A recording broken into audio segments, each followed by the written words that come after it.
Welcome everybody to our last session of the conference. I'm a little it's a little bittersweet. It's been a great event. Thanks to everybody who's attended, the people who've helped plan it, which we did live in a YouTube live stream, and all the great speakers and presenters. Really, just what a group of absolute winners. We got lucky here. I'm Debbie Levitt, your conference host, and we're going to be talking about planning side work and future careers. This is going to be excerpts from my Life After Tech book, and if you're watching this on YouTube later, please go buy my book. If you're seeing this because you registered for this conference, you'll get a free copy of my book. So sorry, those who didn't register. So let me jump over to my slides. If you have any questions while I go, I'm not looking at the questions right now, but please put them in the Q&A, and I will check when we break for an exercise or at the end. So once again, if you're not familiar with me, short version, hi, I'm Debbie Levitt. My company is Delta CX. Mostly I'm hoping people will join our Discord community. Our Slack community is unfortunately not active anymore, but Discord has been growing. The community is completely free. My Medium is not behind a paywall. My Patreon is free. My YouTube, well, they're going to put ads on it even if I don't get the money, and there you go. So I've been doing the CX and UX thing for many, many years. Lots of leadership and change agent stuff and advising and consulting.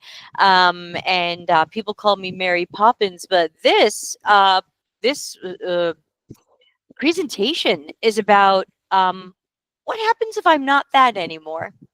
What happens if tech is done with me or I'm done with tech? I think it's all too possible. And in fact, I've got a free webinar coming on the live stream on June 24 at 9 p.m. Italy time, which would be an hour earlier than we are now. June 24, make sure you've subscribed to YouTube. And we're going to be talking about, is AI likely to be a boost to our jobs, or is AI likely to hurt our jobs? And I've been writing a presentation for months just to help y'all out. This is my camera icon. It just means my stuff is done animating for people who love to screenshot slides. So we're going to be talking about my Life After Tech book today. Again, I'm going to get you if you registered for the conference, you'll get a free digital copy. If you want non-digital, it's out there. It's inexpensive. There's also the audiobook, which I narrated. It's about a 5-hour listen. So this is not as long a book as some of my others, if you are familiar with any of those. So the book is available in multiple formats, currently just in English. And yeah, just head to lifeaftertech.info if you are curious. But it's all about you being the phoenix and writing your own story. Oh, yes. So this is for everybody. Even though the book is Life After Tech, you don't even have to have worked in tech. Maybe you couldn't find that first job, or you never worked in tech, or you're outside of tech and you feel like technology is taking your job. This is really for everybody, and so are the exercises. So it's all about people wanting to go beyond the obvious jobs, because you could say, well, I'm a UX researcher. What else could I do? Oh, I could do market research. Hey, that's obvious. You don't need a book for that. My book takes things in a different direction, and we'll give you a small slice of that today. And of course, as Ricardo talked about, maybe you want to start a business or a partnership and go in some new directions. And I'm there with you. If you're here, you're probably questioning the future or your career. And like many people, I'm in the same boat. When I wrote the book, I had no job. I was having trouble finding a job. I have a contract job right now, but a contract job can end yesterday. Who knows?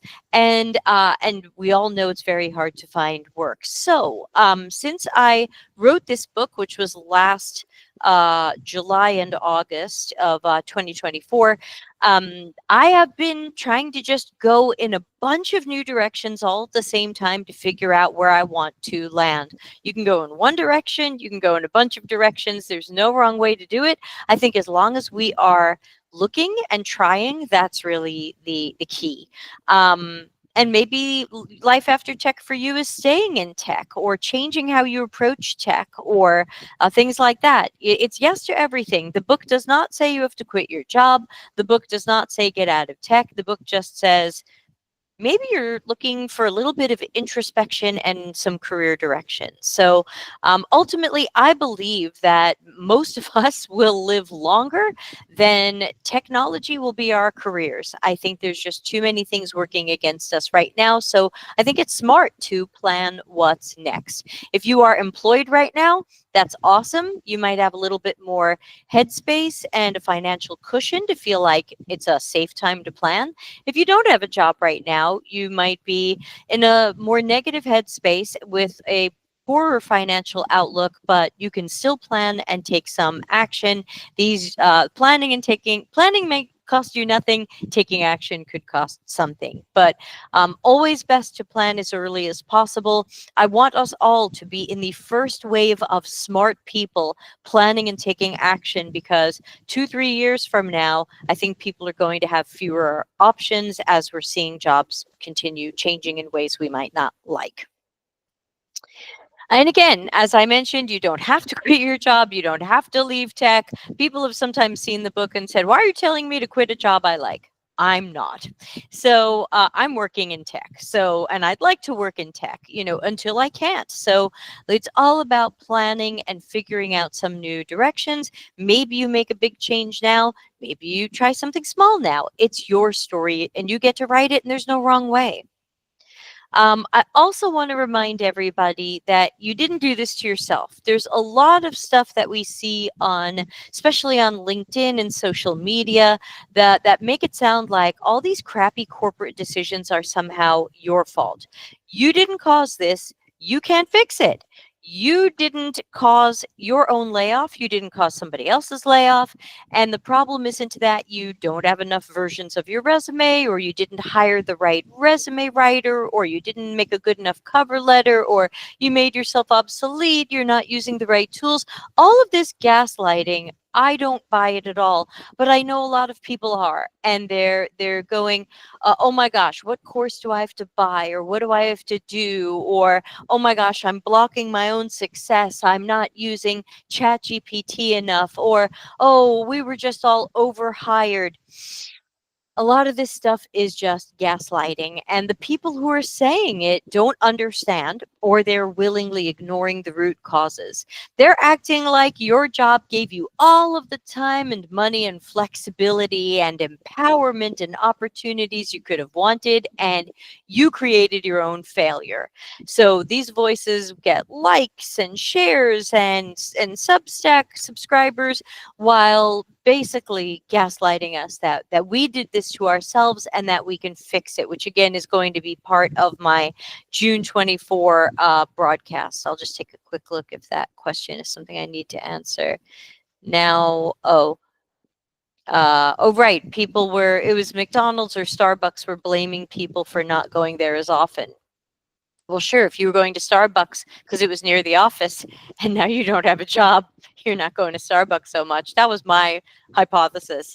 And I don't want to imagine that these people gaslighting us have any empathy. Don't make excuses for them. Don't be, oh, they're a great fault leader, but they're a great writer, but as soon as you say but, we're making excuses. Let's not. And I also notice they tend to lack actionable advice. So you're left confused about what to do. I've seen so many posts on LinkedIn lately that say, uh, AI, don't believe the hype. What hype? What do I do about it? Not helpful, not actionable. Excuse me, long day of talking. And so again, be careful of the messages that make it sound like you did this to yourself and you're going to have to undo it. And again, we're going to talk more about that on June 24th. This is a different a version of this. So I don't want you to believe that your situation is broken because you broke it. For almost all of us, the situation is broken because someone else broke it. So just please remember that, and that the toxic positivity out there as well, I think is not helping us. There's a lot of posts out there fewer this year than last year when I originally wrote this, but still seeing some posts like keep your heads high, know your worth. The next job is around the corner. Something better is coming. Our jobs are just evolving. We have to evolve with them. It sounds motivating. It sounds like we want to press like on that, but especially people who've been sending dozens or hundreds of applications, that this cheerleading does not feel very inspiring. And again, to me, this lacks empathy. These people are not seeing our real situations through our eyes and experiences.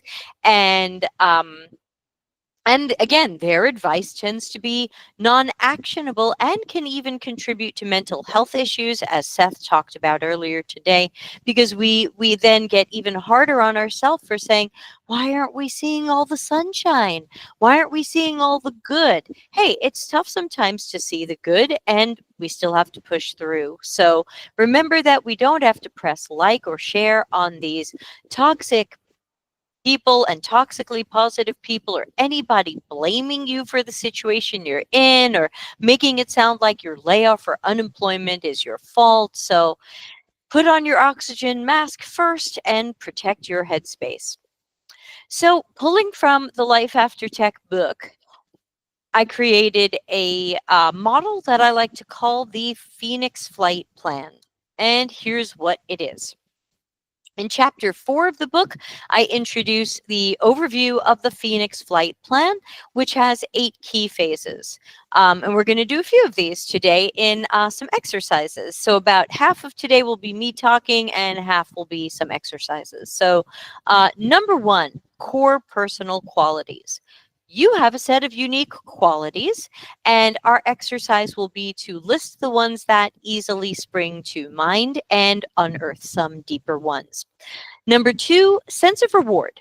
We don't want to hate our future work, and many of us dislike our past and present work. We want to find a sense of reward in all kinds of work, even if it's tasks you don't totally love. Phase 3, belonging.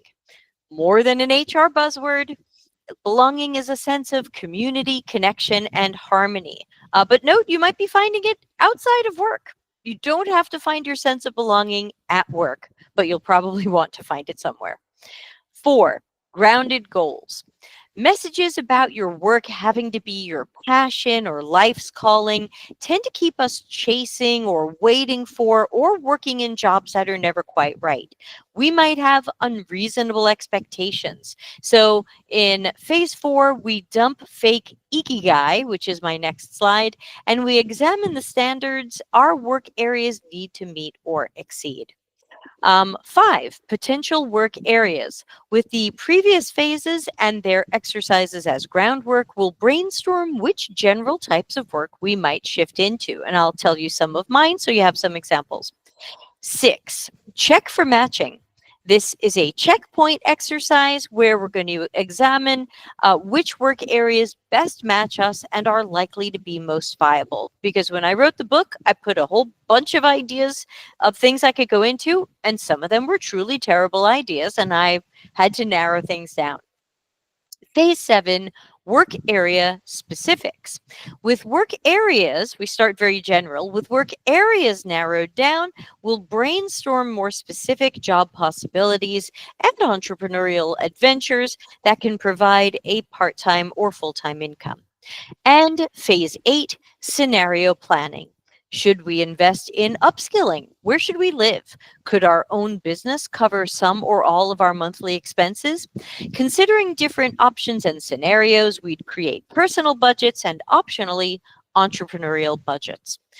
So exercises and actions make this process completely yours. Your story, your strengths, your opportunities, and your next steps. Of course, we're not doing all 18 exercises from the book today. I've distilled it down to just, I think, 3 or so of them. We'll just focus on that. But again, if you're interested in more of the exercises, again, you'll have the digital version for free next week, or you can buy it if you want. Let's talk about why the fake ikigai sucks. I'm going to flip back to the Google Meet for a second. Emojis up if you have seen this graphic or slight variations of it before. Yes, right? Boo. Yeah. Yeah. So, there is a chapter in my book in which we burn this mother down. So, in chapter 8, we look at phase 4 of the Phoenix Flight Plan, and that's my grounded goals framework, which I created to try to completely replace this. I start by looking at Maslow's hierarchy of needs and some of its shortcomings, and then we look at this ikigai, which turns out to be fake ikigai. So we often hear it defined as a motivating force, something or someone that gives a person a sense of purpose or a reason for living. And typically it refers to something that brings us pleasure or fulfillment. Why are we here? What's our reason for living? So, kind of a life purpose thing, but look at it. First of all, I found out when I was researching for my book that this is a Japanese concept, but that this Venn diagram comes from a Spanish astrologer who decided that this is what he thought ikigai meant. And if you look at it, almost all of it is about your work. So goes right back to what Seth said this morning about how we define ourselves. It's so unfortunate that something that is supposed to be about personal fulfillment and life purpose being almost completely about your work, because the Venn diagram shows that your sense of purpose is this meeting point of what you love, what you're good at, what you can be paid for, and what the world needs. The diagram shows your profession would also be your passion, mission, and vocation, your true calling. And it can be hard to separate our work or profession from who we truly are, why we're here, and what deeply fulfills us. Repeated messages make it seem like our work must be the path to fulfilling our passion, life's mission, and calling. So please throw this Venn diagram and crappy definitions out the window. I'm crossing out ikigai because whatever this is, it's not ikigai. It's some sort of weird Venn diagram that imagines that your work has to be your life purpose. Please stop thinking that you must find work at the center of this Venn diagram. Don't confuse your personal sense of purpose with your work. It's okay if your job is just a profession, the intersection of what you're decent at and what you can make money doing. It's something you do for X hours a week. It makes you money so you can live. It's a transaction. You get it done and you get money for doing it. But there's a lot of content out there and plenty of career books and coaches that will tell you that if you are leaving or leaving a tech career or changing careers, the message tends to be now's your big chance to follow your passion and do something you love, or somebody brings out ikigai. And sure, we would love to do things that we love, but these are typically our hobbies. We might not get paid to do the things we love most. Emojis up. Who wants to pay to watch or listen to me sing? Now I know some of you will put emojis up because you're very nice and you think you want me, you think I'm fishing for compliments. No, you might want to hear me sing, and that's very kind of you, but you're unlikely to pay money to hear me sing. Right, we're not going to pay money to watch Ana Lucia play video games on Twitch, though she's welcome to try that as a side business. It works for some people. And few things fulfill me as much as singing, but you know what? I'm not going to be able to make a career or a side income out of it because I just don't think there's a market for people paying me to sing, and that's okay. When you think about new work possibilities or career directions, you very often look back at your hobbies and you wonder if those can create serious income. And sometimes they can, and it can be worth investigating and calculating. But sometimes the job we're paid to do is unrelated to our hobbies, unrelated to our passions. But paid work facilitates our hobbies and passions. Collecting a paycheck allows us to spend time and money on what truly makes us happy. You might have had at least one tech job or project that didn't match who you are at your core. it wasn't your dream, passion, mission, vocation, or true calling. You might not be passionate about a web page that helps people apply for loans. Optimizing engagement is probably not your life purpose or calling.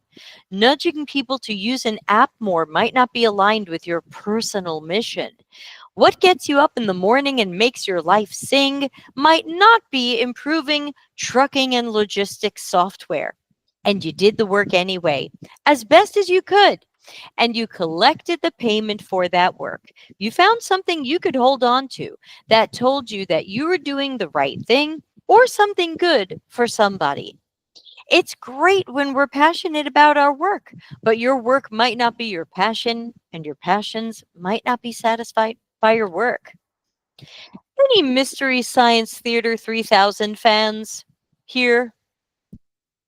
Emojis up. Louisa, cool. Wig says no angrily. Okay, you're missing out. Melanie says yes.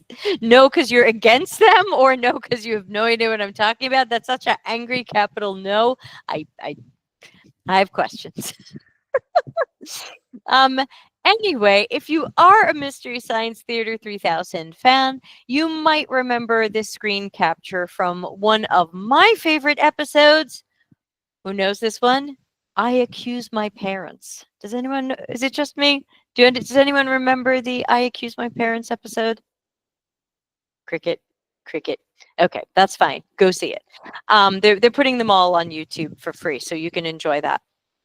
Um, It's great if you can do something you truly love, and you might grow to love work that you at first don't love. It's a bonus, but it's okay to mildly like whatever you do. Many of us have spent years in tech mildly liking what we did or the company for whom we did it. And fellow Mystery Science Theater 3000 fans might remember this song, Are You Happy in Your Work? From the 1944 movie I Accuse My Parents. The song asks different professions, like waiters and bankers, if they're happy in their work and do their jobs merrily. The answer is the question is answered by a chorus of, You'll be happy with your work if you're in love. We might be okay doing various types of work if we find love, passion, and belonging outside of work. Bring your authentically happy self to a job you like or tolerate, and it'll help you get through the day. We might be okay doing work we don't love if we can use our core personal qualities to find intrinsic rewards. So, what's this little diagram up on the screen? Welcome to the Grounded Goals Framework. This is designed to replace Maslow's hierarchy of needs and fake ikigai. It does not claim to help you find your passion, mission, calling, or life purpose. I'm focused on your work and job possibilities for the next chapter of your life. This model shows concentric circles where the foundation is what you can be paid for. That's the biggest circle. There's lots of possibilities there. Then there are inner layers of circles representing what you'd be okay doing, what you can become good at, or you might already be good at, what your world needs, and what your world pays for, even when money is tight. And the idea here is through the exercises in the book, and again, we'll do a couple today, you would be brainstorming different possibilities while moving through this framework. First, starting with all the ideas.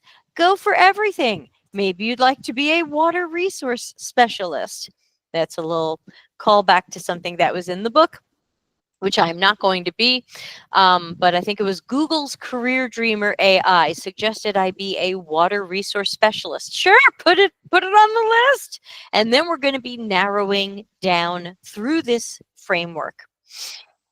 Another goal of the framework is to consider what's more likely to make money and hopefully be recession proof. That's for that inner circle that says, even when money is tight. That's not about your money being tight. It's about your target audience's budgets. I might love helping bands record albums, but when times are tough, they'll do that themselves, and they're not going to pay outside people. Not every potential work area will satisfy all of these concentric circles, and that's okay. But in mapping this, you'll be aware of that. For example, You might imagine you want to have a dog grooming service. Many dogs need grooming, so that's not a bad idea. But when money is tight, people might groom their own dogs, look for less expensive services, or visit you less often, which is why you might need multiple income sources. So, again, that's why in this approach to possible jobs and careers, the goal is to brainstorm lots of things. And if you have the time and energy, try lots of things. You might be making money from multiple different things coming together. So, we're going to talk a little bit about redefining yourself, which is from chapter 4. And we're going to talk about the core personal qualities. So, I'm going to explain this and then we're going to try an exercise together. I have a Miro board ready for you for people who would like to do it in Miro. But again, if you have some scrap paper near you, you want to write it down, you want to make a bulleted list or a Trello board, please do whatever you want to do. Some people might draw or sketch. The book welcomes you doing exercises however you want. Everybody knows my templates are boring. So here we go. What are core personal qualities, which I like to call CPQs? As you consider your life and work changes, it's a good time to stop and take a look at who you truly are. And again, Seth talked a little bit about this as well, especially redefining ourselves outside of who we have been in previous jobs and careers. I might not be Debbie the UX researcher or Debbie the UX consultant. I could be Debbie all kinds of other things, but I believe I'm going to get there by taking a good look at who I am. And that's different from a lot of other career coaches and career books who focus more on what are your skills and how do you transfer those skills. My book lightly touches transferable skills, but I look more at who you are. So, core personal qualities are all those nouns and adjectives that describe who you are at your core. Think about how you think, behave, and react, what you prioritize and how you make decisions, your attitudes, feelings, habits, and perspectives, how you approach new situations and understand them, how you find problems, solve problems, and take action, how you tend to approach tasks, processes, and projects, your calling, or what drives you. Positive qualities and traits that you and others like or love about you. CPQs are the unique set of elements and characteristics that you utilize when understanding a situation and attempting to complete a task as successfully as possible. So, as an example, I'm going to read you some that I wrote in the book about myself. Sure, there's a bit of a stigma in making a list of things you like about yourself. We're not used to doing that. So that's why this is a challenge. It's a challenge, and you won't be done today. We'll take 10 minutes for it. You'll it's a living document. Keep adding to it. I had to ask my husband what I missed. He had some lovely things to say about me. That helped. So some of the things that I wrote down for myself, and my list is 2 little pages long. And I probably missed some things. I'm driven to create change. I leave things better than I found them. I'm organized and good at planning. I'm practical and pragmatic. I'm helpful. I think I'm intelligent. I think I'm clever, funny, and humorous. You may disagree. I'm curious. I like to think like a detective, find patterns, separate truth from lies. I like to deeply listen to people. I have high ethics, high empathy. I deeply care about people and their realities. I'm good at seeing possible outcomes. I choose the best outcome for multiple involved parties. I drive the situation towards that outcome. I'm productive and efficient. I'm patient. I'm persuasive and compelling. Don't you think? I'm adaptable if I can't change the direction. I'm independent and autonomous. There's a couple of others here, but the core one is I'm a catalyst. I believe that's my life purpose. I believe I'm on this planet, and those of you who know me will all of a sudden everything will click. Everything Deb does is about being a catalyst to others. The end. I'm a catalyst. I don't want to just hand you a fish. I want to teach you to fish. I don't want to just push your boat out. I want to make sure you know how to row it. So that's a little bit about me. and some of my core personal qualities. And these are positive things. If you find yourself listing things you think are negative or things you want to change about yourself, that's technically a separate exercise in my book. Step one is to list things you like about yourself, even if other people find them negative. I have dated plenty of losers who thought that the things I liked about myself were terrible. Go with what you know about yourself. You know that there are things you like about yourself, and you know there are things you'd like to change about yourself. These are two separate lists. So, just for the short version today, we're going to take a look at some of the things we like about ourselves. So, we're going to jump into the Miro board, which again is optional. You can find it through my short link, which is lat.link. It's like lifeaftertech.link. That's my URL shortener. Lowercase letter W for workshop and the number 102. That'll take you to a Miro board, and the password is all lowercase work areas. And that's one word. There's 32 boards there, and you can pick one and put your name on it. I'll just share that screen for a moment so that you can see where we are headed and what we're going to do. So I made 32 boards here because we had about 40 people register. So there's about, 14 of us, plenty of room for you to grab a board. So each person, you are going to just grab a board somewhere and put your name here so people know not to steal that board. And we're going to do core personal qualities, and then we're going to combine a couple of other exercises onto one board. So you're going to need both boards, but you only need one copy of both boards. Again, I am not going to go around and look at your work and read it out loud and talk about it. Yet, yes, we're all in a Miro board and we can see what each other is saying. You can put a fake name there if you want. You can put a made-up name, your Discord name, or visiting Mironeer. So put whatever you want, or again, do this offline if you'd like. I'm not checking your work. This is between you and you. So let me go back to sharing my screen. And oh, I'm trying to press share something else. Let me go back to my slides. Okay, here we go. Where's the link at? Did you share it? Yes, it is on the screen. So I'll put it in the chat. It is lat.link/W102. And the password is work areas, all one word. That should have come through. And did that come through? Yeah, there it is in the chat now. Sorry, it doesn't look like a link, but you should be able to copy and paste that if you'd like to use the Miro board. I think there's also a Miroverse template with all 18 exercises from the book with some examples of how I completed them at the time I wrote the book for inspiration, if that is inspiring.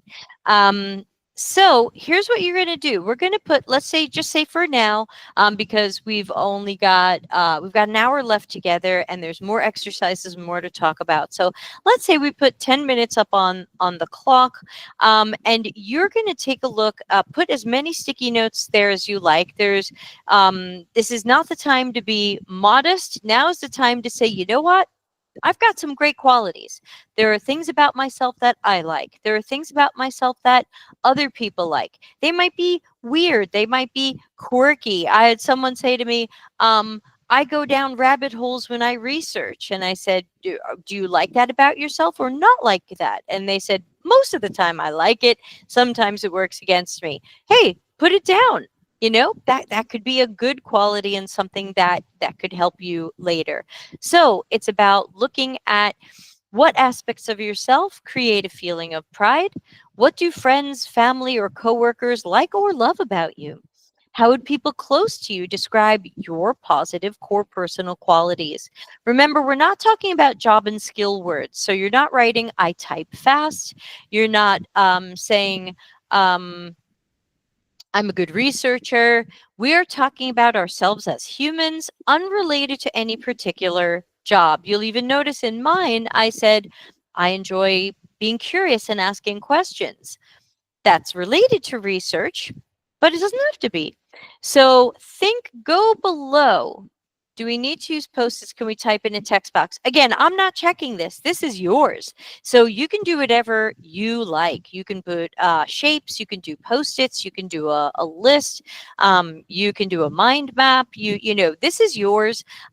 You can draw it on paper, totally up to you. So again, I'm not checking them. I'm not going to read them out loud. This is yours. So I'm just going to put 10 minutes up on the clock, and I welcome people to start putting stuff. Where's my timer? Here we go. Miro timer. There won't be any music. We're just going to be quiet. I'm going to start the timer now.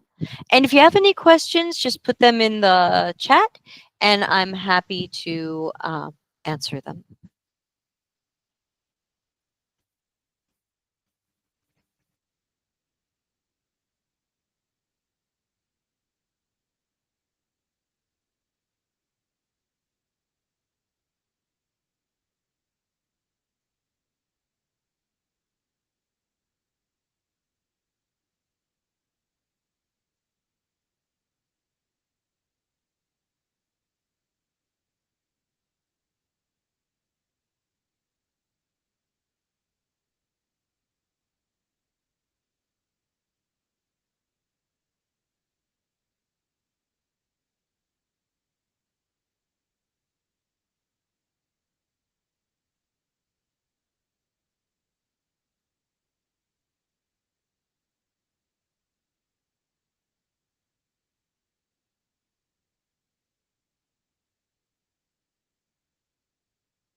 Okay, time's up for now. As you can see, that is definitely not a 10-minute exercise.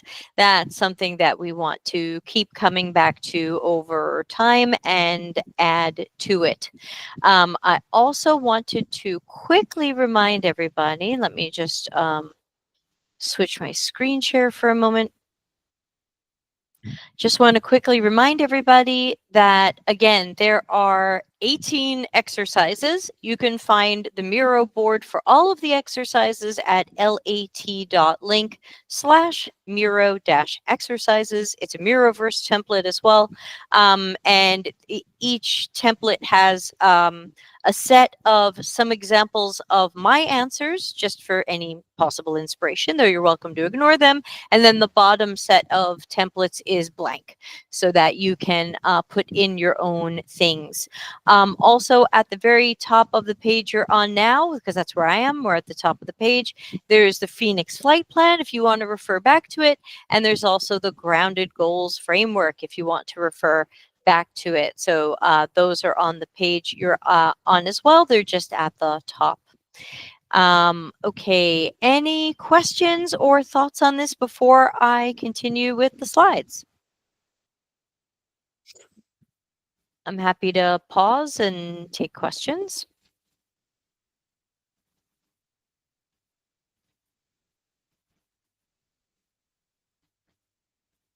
Well, as usual, I don't know if anyone's typing. I sure wish these systems told you if someone's typing. If you are typing a question, click an emoji so I know to wait for you. 5, 4, 3, 2, 1. Okay. So nobody's got a question or comment on this. If you think of one, put it in the Q&A. I'll address it later. For now, I will go back to the slides. Okay. So we are going to be skipping a bunch of exercises from the book because, again, the book kind of takes you in a slow motion, multiple exercises path from A to Z. We're jumping around a bit today, so it might feel a little bit abrupt and like, whoa, how did we get from there to there? Just remember, in the book there are exercises in between, but we wouldn't have time to do all of them today. So let's talk a little bit about brainstorming future work areas. We've talked a little bit about the grounded goals framework, which you're seeing on the screen now. And when I first brainstormed my list and I put it in the book, I had all kinds of things on my list of possible work areas. Thinking about who I was at my core, I thought about singing and music. I thought about more YouTubing, maybe travel videos or something else. I thought about ASMR. I thought about, do I want to be a coach or maybe a therapist? I thought about travel. Do I want to start a travel agency or do a travel service? What about something related to planning, writing, editing, or self-publishing books? I've done a lot of that. And just a reminder, for your first round of brainstorming, dream big because we're going to narrow down later. Go for everything. Doesn't even have to be totally realistic or viable. Many of mine turn out to not be viable. I'm not going to be I'm obviously not going to make millions on YouTube. I'm not going to make millions singing, but that's okay. Put these things out there. One of the funniest things, and here's the reason why. One of the funniest things that's happened to me with or because I'm in the future. So I wrote the book last August. Now we're almost a year later. It's about to be June 2025. And some of the things that in the course of the book I crossed off and said, you know what, I'm not going to do that. I've gone back to and I've given them a shot, or I've come up with an alternative version and I'm thinking about it, or I'm trying it. So even stuff that you at first narrow down, you might come back to later. And that's okay. So dream big. Doesn't have to be totally realistic or viable, doesn't have to be related to your current job or skill set. None of mine are related to UX or research. Be open to any ideas. Be open to bad ideas. They might spark better ideas later. And remember that this is a living document. I wrote the book in August. I'm still evolving some of these ideas. I'm still coming up with new ideas. I'm experimenting with ideas that I said in the book I'm not going to bother with. I've thought of new ones. I'm open to new ideas. And the experimenting is really at that core. If we can do a little bit of spreadsheet work and take a look at what it might cost to experiment with a work idea or a business idea, and maybe Ricardo's book covers this. I haven't read it yet. What does it cost to experiment? Well, last November, my husband and I decided we can be karaoke DJs. We already owned a lot of equipment, and we had just done our second gig as karaoke DJs. So we spent about $500 on the equipment we were missing, and we spent about $35 on business cards. This is something that might never pay off. Maybe we never get a karaoke gig again and we go, oh man, we spent $535. What a waste. But for $535, we can see if we have a viable side thing because we would have to get 2 paying gigs to pay for that $535. Gigs here might pay $200-$300. And then after that, they're car payments. So every dollar might help. If we can get some paying gigs, that would be great. And again, if for some reason we didn't, it's a relatively small investment. We could have made a smaller investment. We could have continued to borrow equipment off of friends and just got business cards. $35. Can you maybe you don't print business cards? I'm a business cards kind of person, but how inexpensively can you experiment with these ideas? That's the original minimum viable product. So that's oh, and by the way, our business cards double as the song submission cards. So just a reminder that work areas can be all over the place. If you look at mine from the book, they go from writing related things to teaching related things to coaching to conflict mediation to music to travel to YouTubing and content creation. And again, some of these got crossed off later, but now is the time to dream big and don't just look at, what could I do with my skills? Forget my skills. Go back to the core personal qualities. Read them to yourself. Read them out loud and say, what could this person do? It could be anything. So for that, you have your second board in your Miro universe. Think about those core personal qualities. Think about that grounded goals framework. Think about anything that you could possibly do that might pay you something, even if it's irregular or random. Think about something you might already know a little about or could upskill to. Think about something you wouldn't completely hate doing. I'm sure there's aspects of being a karaoke DJ I won't like. I probably won't like sweating my ass off in 100 Fahrenheit, 38 Celsius at someone's outdoor party in August, but doesn't matter. There will still be things I would like about it. So what are possible work areas for you? They could be part-time or full-time or random. Maybe it's something you can experiment with soon or quickly, or maybe it's something you have to upskill to do. I decided to go to school to become a life coach. That is taking time. I am not certified yet. I am still working on this, but this is your chance to dream big. Any questions about the exercise? Because now we're going to go back to the Miro board. I'll put 15 minutes on the clock because we've got 35 minutes left together, and I think we could do 15 minutes. Tell me if it's too long. Oh, thanks, Natalia. Yes, definitely come back to the board or start your own board, and good luck to everybody. Thanks for coming. Yes. So let's go over to the board. Let's split the difference. I'll put 12 minutes on the clock and dream big. Come, just freely associate, come up with all kinds of work ideas, maybe things you've thought of in the past, maybe things you've never thought of before, but just kind of come to mind when you look at your core personal qualities.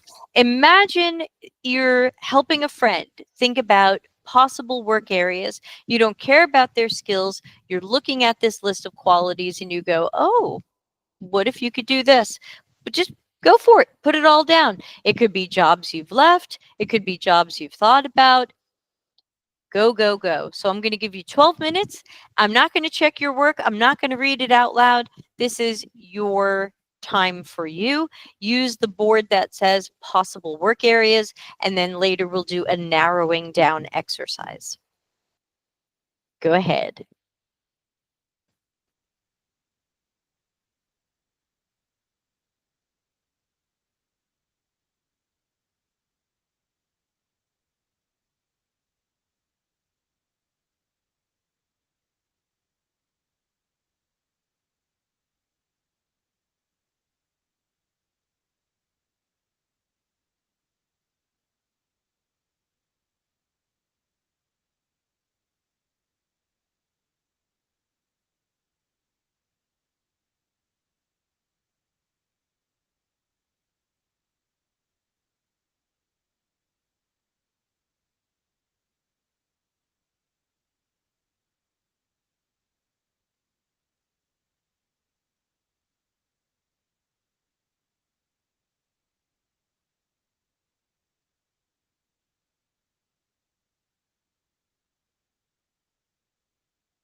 Just checking how everybody's doing. We have a few more minutes. If people don't need that time, let me know. Otherwise, please take a few more minutes.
Okay, time is up.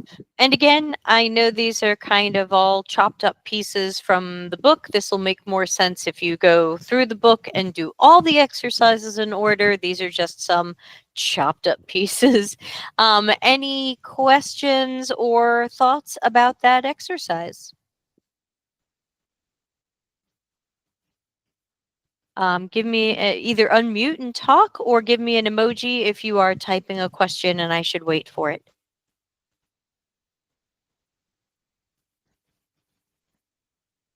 Aha, Wig is typing something. All right, I'm waiting.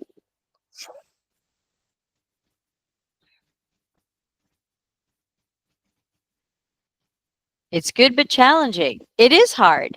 Yeah, absolutely. And that's why we're spending a few minutes on it now, but it's absolutely a living document and something you can keep coming back to. And depending upon your own personal preferences, you can sketch on it. You know, go take a walk and you'll come up with new ideas. This is something that's going to keep growing, and you just want to make sure you have a document somewhere, this mirror board, a different mirror board, a piece of paper that you can keep adding to. It's hard to think outside of your comfort zone. Yeah, so many of us have been conditioned to think that our work either has to be our passion or a variation of what we're doing now or the skill set we already have. Like, I'm 53 and I just upskilled this year in something new. It can be done. Wig says, I realized I blanked out when looking at possible jobs besides the one I have. Maybe I'm just useless. That's unlikely. Unlikely. See what Dr. Seth has to say about that. It's definitely easy to feel a little bit frustrated with this because we're not used to thinking this way. I'm here to challenge you. This is not an easy book. The book looks easy and it's got a lovely cover. And then you read it and you go, oh, holy cats. I'm going to have to dig deep on that one. That's why I say that this is a career coaching and introspection book, because I am making you look at yourself in ways you probably haven't in a while or at all. So please don't feel badly if this feels hard. outside your comfort zone, unnatural, something you haven't thought about before.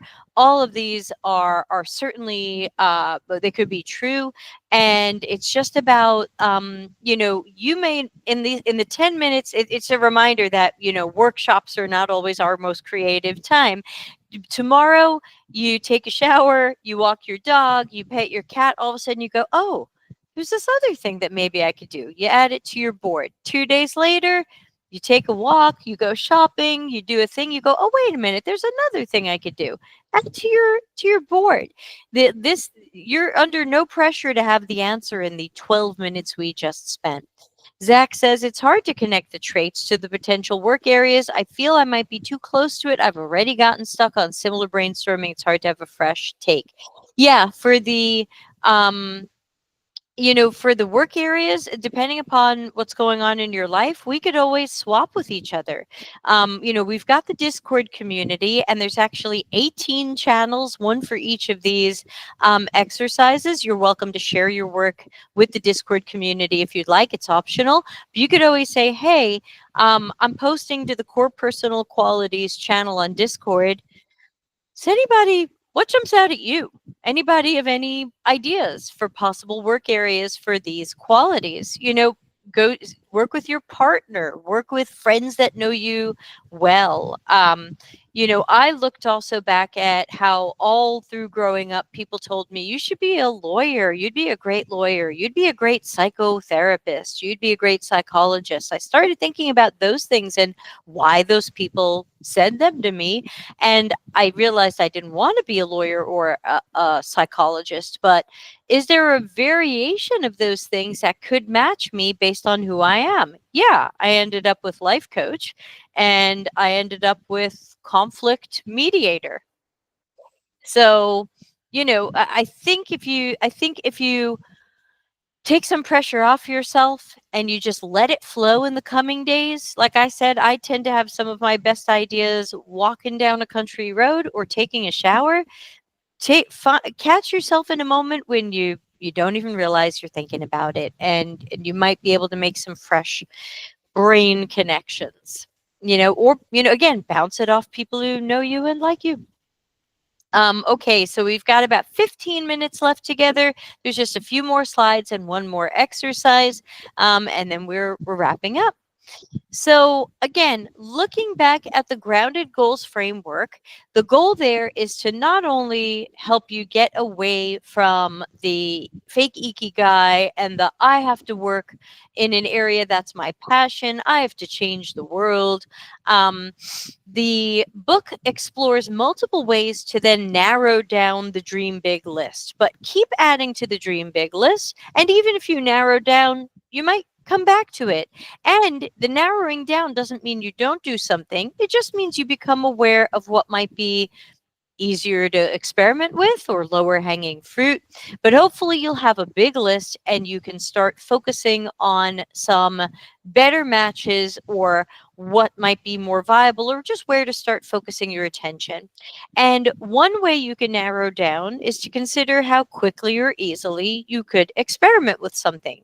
For us, it took minimal time or investment to declare ourselves karaoke DJs and experiment with that.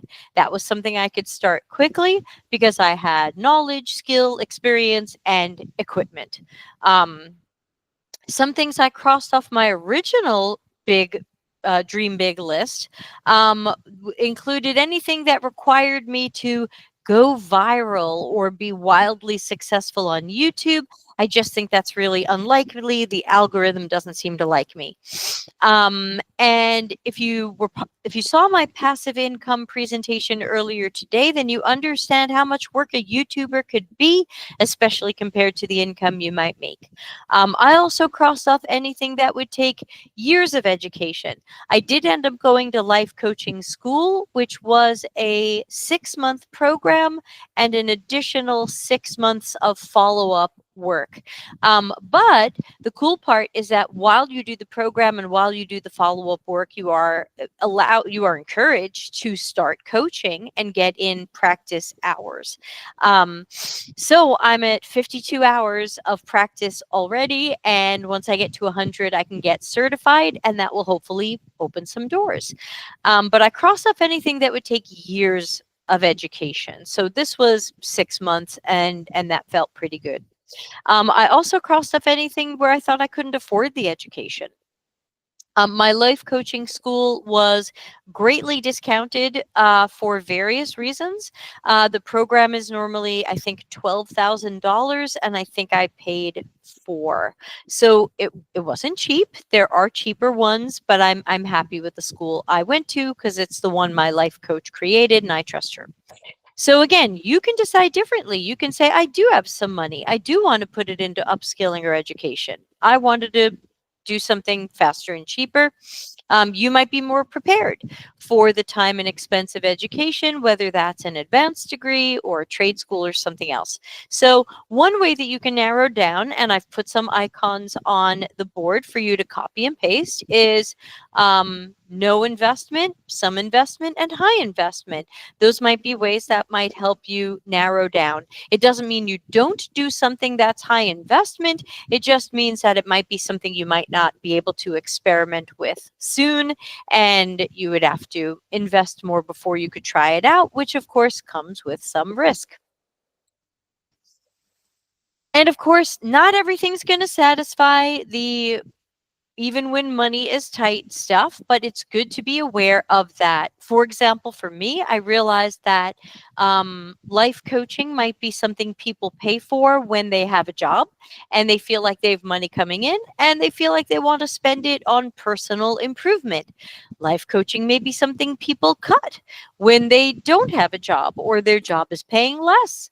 Or maybe they don't care about personal improvement, but if they were doing it because they did, it might be something they invest less in or stop investing in. And I've had to ask myself, what would I do in that situation? Would this become non viable?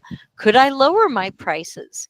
So this is why a lot of thinking and planning can go into these things before you just jump in. So with a little bit of our time left, let's try a little bit of that narrowing down from your board, and you've got some icons on your board that you can copy and paste where you can take some of your ideas that you had for work areas and you can copy paste no investment, some investment, and high investment icons. You can copy paste should be pretty good when money is tight, or probably less viable when money is tight for your target audience. And you can also take a look back and say, did this match my core personal qualities? Or did I put something up here that maybe doesn't match who I am at my core? Do I have some poor matches? Do I have some okay matches? And do I have some great matches? So I've put up some icons for you to just copy and paste so that you can think about a little bit of narrowing down. In the book, these are separate exercises. They're separate phases of narrowing down. And here I'm kind of lumping them all together to go a little faster right now. So knowing that we have only 10 minutes left together, I'm just going to put 5 minutes up to do a quick narrowing down exercise, and then we'll do our last slides and questions. So go ahead and try a little narrowing down. But again, if it's not connecting with you right now, you can put it off for another time.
Okay, with 5 minutes left, couple of quick wrap up bits. I'll take some questions and then I'm running a research session at my new job and I'll have to run.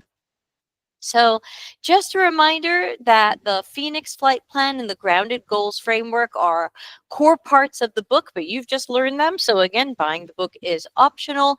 They helped me figure out the directions that I've been going in for possible new work areas. Some seemed obvious. Some work areas surprised me. Some evolved as I wrote the book. Some evolved after I published the book.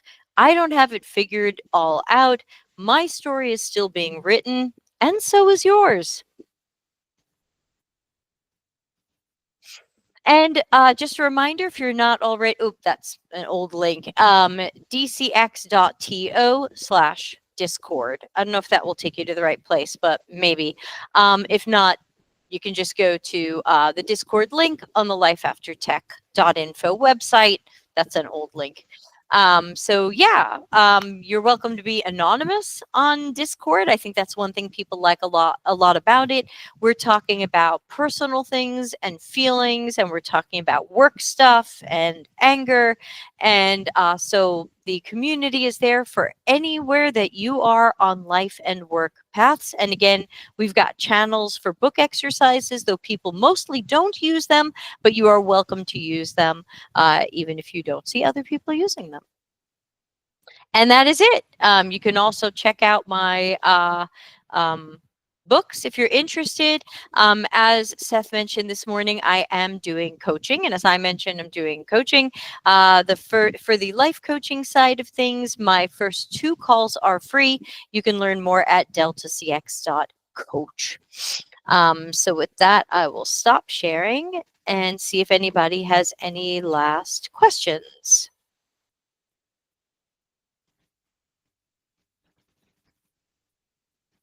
Stop presenting.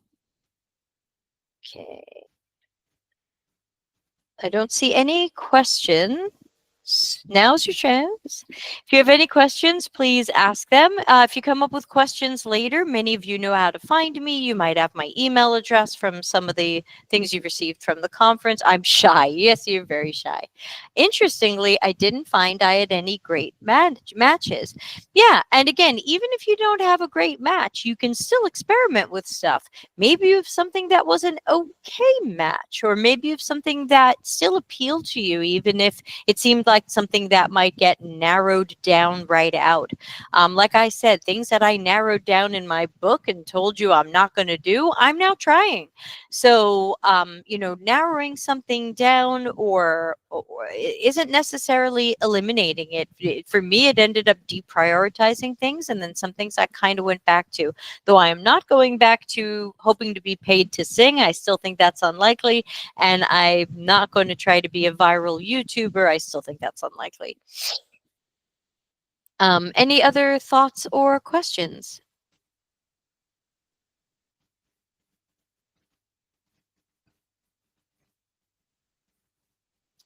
Well, if not, thus ends the Delta CX Hive 2025. Special thanks to everybody who was a part of planning it. Some of you were part of the live stream where we planned it, everybody who attended it. And as I've been mentioning, early next week, I'll send everybody an email with how they can find the videos and any of the assets that any of the speakers send me, though mostly the speakers don't seem to be sending me stuff, but you I think we recorded everything but Tanya's workshop. Does that sound right? So we have recordings of almost everything. So if you missed something or you want to go back and see it again, you can. All of these things. I'll stop the recording because now I'm talking about logistics. All of these